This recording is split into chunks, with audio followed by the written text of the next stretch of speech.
बहनों और भाइयों नमस्ते। दोस्तों आज बात करेंगे भारत रामचंद्र राजवानी, भारत गंगोत्री। बहुत सारे लोग मुझे कहते हैं कि इस बार भारत को हम हरा देंगे, भारत हार जाएगा। मैं उनसे जानकारी लेता हूं कि आप उसको कैसे हराएंगे, क्योंकि पैनल नंबर 17 में भारत गंगोत्री के सामने अभी तक कोई ऐसा सक्रिय व्यक्ति सामने नहीं आया है जो भारत गंगोत्री को हरा दे। दोस्तों बातें बहुत सारी है, सिर्फ कह देने से मैं भारत गंगोत्री को हरा दूंगा इतने भर से काम नहीं चलेगा। दोस्तों 2006-2007 में चुनाव थे, तो जो आज वर्तमान का पैनल नंबर 17 है, वहां पर तो कोई फार्म भरने के लिए भी तैयार नहीं था। भारत गंगोत्री को मैदान में उतारा गया। उसका कोई राजनीतिक पेशा नहीं है। उनके पिता रामचंद्र राजवानी बिल्डर हैं, बिल्डिंगें बनाते हैं, काफ़ी धनी मानी लोग हैं। दोस्तों एक वाकया मुझे याद आता है 2006 का। आपको याद होगा उल्लासनगर स्टेशन पर सुबह जो डेक्कन क्वीन एक्सप्रेस आती है उसको जला दिया गया था। दोस्तों उस समय हिल लाइन पुलिस स्टेशन में सुनील वावल इंस्पेक्टर थे। दोस्तों Ulhasnagar 5 Gandhi road, ration office, Netaji चौक, भाटिया चौक, उल्लास रेलवे ब्रिज, इन कुछ एरियाओं को असामाजिक तत्वों ने अपना निशाना बनाया।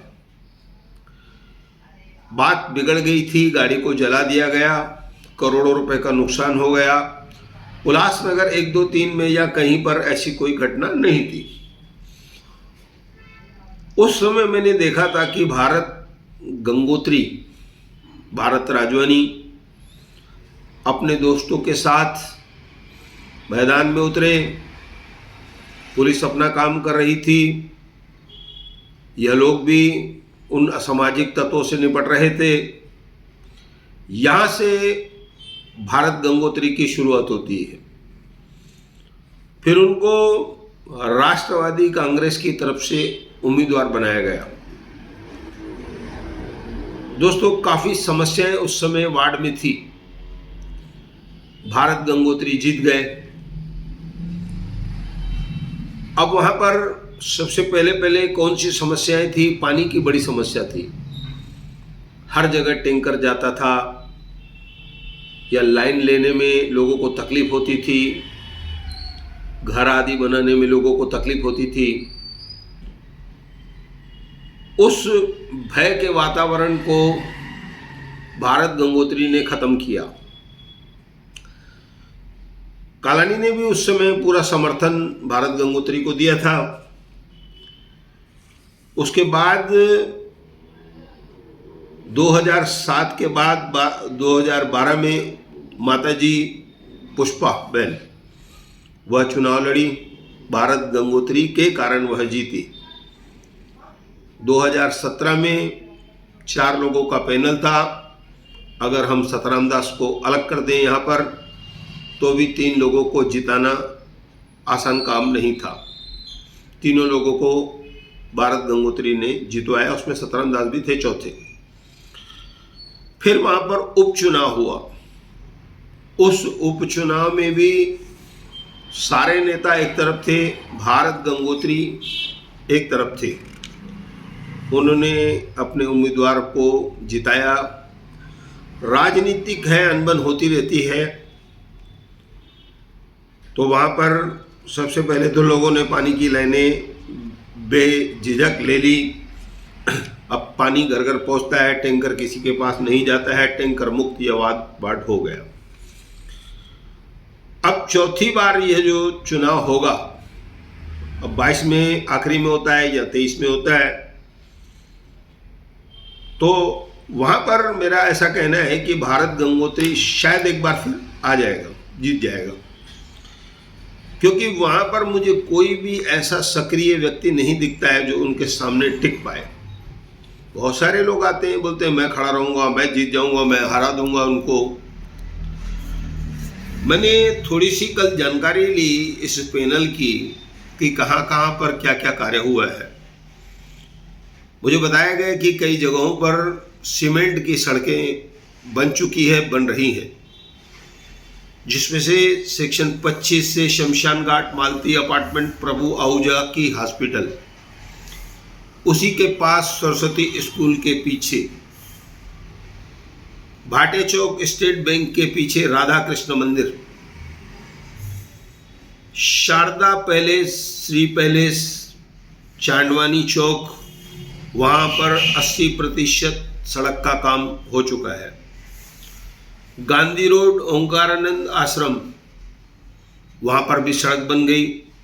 फिर वहाँ से आगे बढ़ते हैं दत्त निवास, शारदा रेसिडेंसी, होली चाइल्ड, दोस्तों दत्त निवास मैंने पढ़ा, आगे भी जो बिल्डिंग है वहाँ तक बन गया, सड़क बन गई। पूज्य स्वामी शांति प्रकाश की प्रतिमा भाटे चौक, वहाँ से लेकर 39 तक, सेक्शन 39 तक बचा हुआ सीमेंट का जो सड़क है वह बनेगी। फिर बताया गया कि रमेश चैनानी के कार्यालय सेक्शन 26 से रिजेंसी बिल्डिंग, वराही माता मंदिर तक सीमेंट की सड़क बनेगी। 5 दुकान भाटिया से Mahadev apartment, centre park hotel, वहाँ तक सीमेंट की सड़क बनेगी। पूज्य कृष्णा माता मंदिर भाटिया से नटराज बिल्डिंग, जहाँ पर इस समय सड़क है ही नहीं, अस्तित्व में ही नहीं है, वहाँ पर सीमेंट ब्लॉक की सड़क बनाई जाएगी। नेताजी के पीछे Brahma Kumari piece park, Gokul Dham society, Harish Gyanchandani जी, वहाँ पर भी सीमेंट की सड़क बनेगी। और उसके बाद मैंने जानना चाहा कि ये जो बगीचों का कार्य है, बताया गया कि चुनाव से पहले वह भी जो बगीचों का काम है तेजी से चालू होगा। अब इतने सारे काम यहाँ पर हुए हैं, वार्ड भय मुक्त है, टैंकर मुक्त है, कोई काम से जाता है, किसी को पुलिस स्टेशन जाना है, उन सब के लिए भारत गंगोत्री खुद जाते हैं। तो ये व्यक्ति फोन पर या कार्यालय में आसानी से मिल जाता है और किसी से दबंगता से बात नहीं करता है। अब मुझे नहीं लगता कि इनको हराने के लिए अभी तक कोई सक्रिय है, कोई सामने आया है। सिर्फ बातें हो रही है, बातें करने से कुछ नहीं होगा। जिन लोगों को भारत गंगोत्री के सामने चुनाव लड़ना है, जीतना है, उनको सामने आना पड़ेगा, ऐसा मैं कहकर धन्यवाद कहूँगा।